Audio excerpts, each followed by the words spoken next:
Welcome to another 6x9 Storyteller episode. Please subscribe and give me a like and share my video if you're enjoying them. Now, let's begin with today's stories. Hi Poo Drifter. Many years ago, while recovering from a brutal marriage, I was a struggling single parent putting myself through grad school on a small teaching associate stipend. I was able to rent a modest apartment within walking distance of the urban campus. It was part of a series of small 100-year-old brick townhouses, which I imagine were very nice in their day.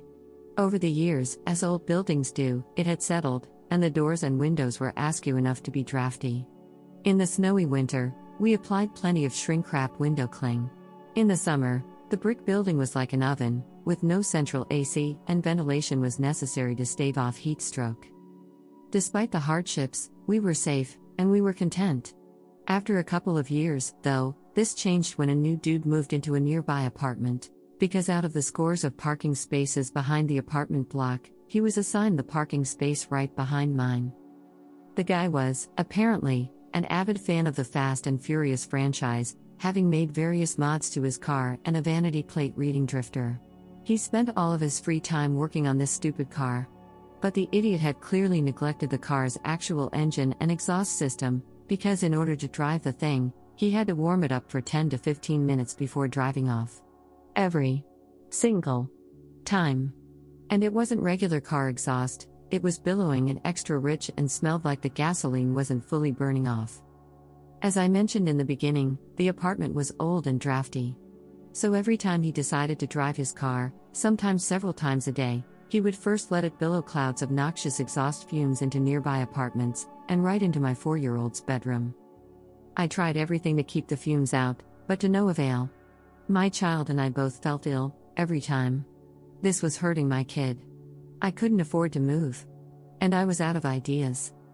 Seeing that he was outside working on his car again, but without giving too many details about myself, I approached the guy and explained that the fumes were filling my apartment and making me ill, and politely asked if he would mind warming up his car farther away from the surrounding apartments. He sneered at me and said, "Well, I'm sorry, but not all of us are lucky enough to have mommy and daddy pay for their car and put them through college. I'm sorry that my car is not up to your standards, but I'm not moving it." Shocked, I walked off in a different direction than my apartment, so he wouldn't know exactly where I lived. By the time I got home, I was angry. Fuming.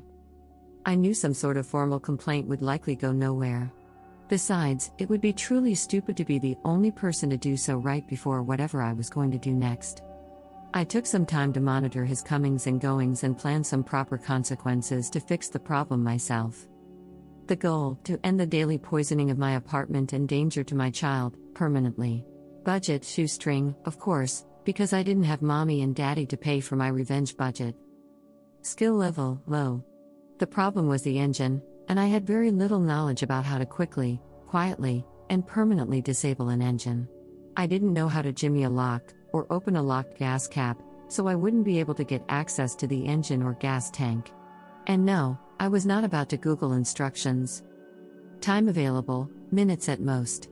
The parking lot was a very busy place, students came and went at all hours of the day and night, and sometimes just hung out there to party or set nearby dumpsters on fire. As much as I wanted to, I couldn't just douse the car in gasoline or set it on fire, because it was parked way too close to my apartment. Cosmetic damage wouldn't work. Slashing tires or breaking windows, while satisfying, could be too loud, and not permanent. And then on reconnaissance day 2, I noticed it. His car was old enough to have little triangle windows for venting in the back windows, and he kept them open at night. The answer: I would fight fumes with fumes. The next day, I bought a cheap Gatorade squeeze bottle and some eggs. I made a yellow soup out of egg yolks and warm water to fill up the bottle about 2/3 full, then added some of the fresh dog poo that was always available next to the sidewalk outside. I screwed the cap onto the bottle and left it in the sun outside for several days, swirling it around from time to time. I waited for the early hours of a Tuesday morning, when the parking lot was the least busy, and snuck up to the car. The triangle windows were open. I popped the cap up, aimed it into the car, and sprayed days-old sun-baked rotten egg and dog poop soup over every available surface of the inside of his car, down the window wells, into the air conditioner vents, and soaking into crevices and upholstery. I tossed the Gatorade bottle of horror into the dumpster, went back inside, and went to sleep. The next day was a warm one. It was one of the great joys of my life to have been home that afternoon at just the right time to be startled by a man's voice screaming, "What the fuck? What the fuck? WHATTHEFUUUCK?" I ran upstairs to the window he regularly fumigated, and through the blinds, watched the scene unfold. The dude had opened the driver's side door and repeatedly moved his head closer to sniff and then gagged, like he refused to believe the smell was coming from his car. He opened the other door to investigate. He kept yelling, "What the fuck?" And then he ran off.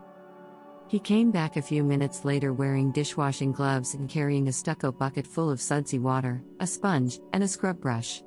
He spent the next half hour growling, holding his breath, bobbing his head into the car and scrubbing, pulling his head out to gag and scream "what the fuck," and taking deep breaths to go back in.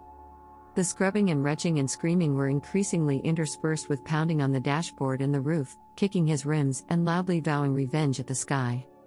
Within about 30 minutes, he was surrounded by about 10 other dudes standing in a wide half circle around the car, some drinking beers, watching the show, laughing, and offering pointers, like King of the Hill come to life.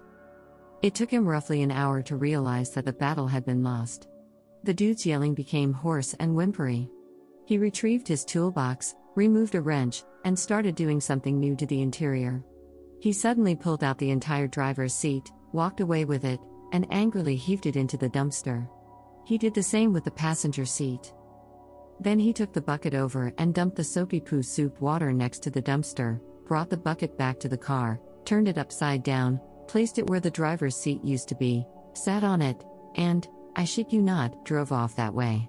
I never saw the car again. He never drove it back. That, and his pride, must have been a total loss.